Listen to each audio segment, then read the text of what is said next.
Day 27, and not for the week. We're continuing to go through Song of Songs together. Let that guide us. What we've seen so far is we've seen initial attraction as the couple looks back into the relationship. They went on some dates, they got engaged, they got married. We saw them make love, we saw them get in a fight, we saw them make love again, and then we saw them have romance in their marriage relationship. Then we saw them make a profound statement just the other day about how sex is not God, sex is not our idol.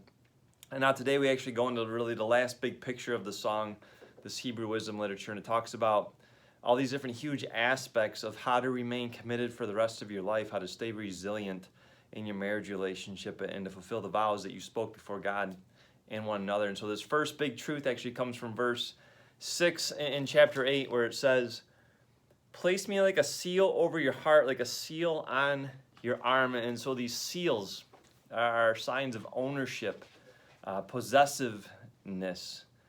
And as I think about this Hebrew wisdom and what this couple is passing down to us, what God's passing down to us through this couple as they say this profound statement that they want to own each other. I think about how Jenny is my one and only. And I think about how I am her one and only. And so think about this. Is your bride your one and only? Right? Is your husband your one and only? And what does that mean? What does that look like? I think about the 10 Commandments in the Old Testament. Thou shalt not covet, the last commandment, right? Covet what? Covet your neighbor's wife. I think about how envy rots the bones. I think of the comparing game. All right, this couple is telling us what God is telling us is you two, you're the one and only. You guys are possessive of each other. You're jealous for each other. And what you and I know is when we start thinking that someone else is better than our spouse, right? We're rotting our bones, we're destroying our relationship when we start to compare. Right? Someone once said this to me, when looking outside of yourself, you're either looking to imitate or to be inspired. Right? And so many of us look at other people's marriage relationships and we want to imitate it. We want what they have. But what God calls us to do is to be inspired by everybody and to bring practical things into our lives. Right? How do you take away jealousy and coveting and envy and bring it into contentment as you look at each other? Right, the one and only. I think very real in my relationship with my wife, and I would share this with you, and I know this to be true from marriage counselors and other people. Right, if I choose to say things about other girls, or if I choose to look at other girls, what does that do to Jenny?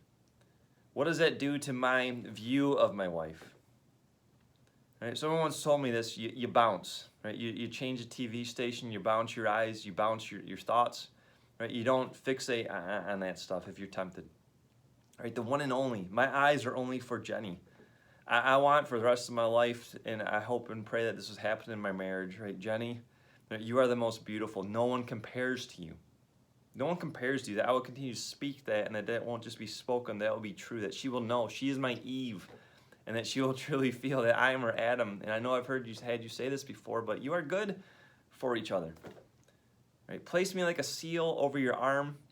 Right? The emotions, just that possessiveness, that we would truly understand that we are the one and only, and that we would be content, that we would be able to see the good in each other, that we would know the grass is not greener, and not to play the compare game, right? But to play the content game.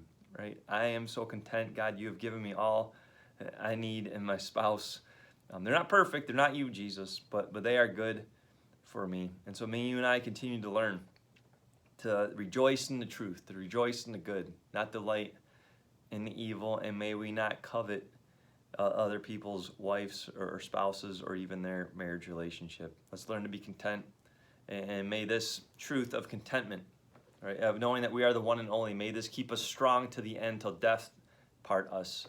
Not for the week, day 27. We'll see you tomorrow.